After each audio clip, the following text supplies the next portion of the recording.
సినీ పరిశ్రమలోని సెలబ్రిటీలు ఎంత తొందరగా పెళ్లి చేసుకుంటున్నారో అంతే తొందరగా విడిపోతున్నారు. ఇండస్ట్రీలో ప్రేమలు, పెళ్లిలు, డైవర్స్, ఎఫైర్స్ కామన్ అయిపోయాయి. అటు సోషల్ మీడియాలో జనాలు తెగ కామెంట్లు చేస్తుంటారు.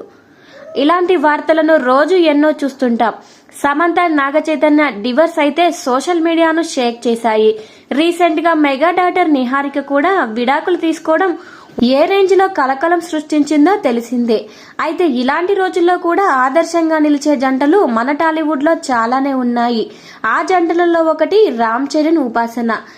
రామ్ చరణ్, ఉపాసనకు వివాహం జరిగి 11 ఏళ్లు పూర్తయింది. రీసెంట్ గానే 12 ఆడబిడ్డకు జన్మనిచ్చారు. దీంతో మెగా ఫ్యామిలీ సంబరాలు అంబరాన్నంటాయి. వీరి పెళ్లైన ఏడాది తర్వాత పిల్లల విషయంలో సోషల్ మీడియాలోని నెటిజన్లు ఎంతమంది ఎన్ని విధాలుగా అనుకున్నా వారి మాటలను ఏమాత్రం లెక్క చేయకుండా సంసార జీవితంను కొనసాగించి ఆదర్శ దంపతులు అంటే ఇలాగే ఉండాలి అని నిరూపించుకున్నారు.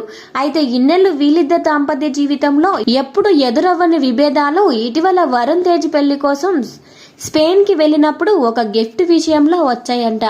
ఉపాసన కోసం చరణ్ చాలా షాపుల్లో తిరిగి ఒక విలువైన వాచ్ ను కొనుగోలు చేసి తనకు గిఫ్ట్ గా ఇచ్చాడంట.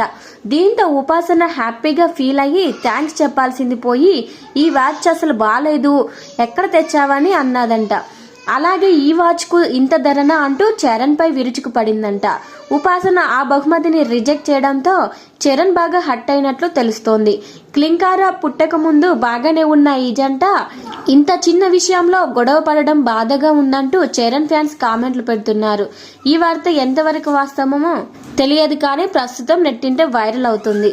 వీడియో నచ్చితే వీడియోకి లైక్ ఇవ్వండి. ఇలాంటి మరిన్ని అప్డేట్స్ కోసం మన ఛానల్ ని సబ్స్క్రైబ్ చేసుకోండి. Thank you.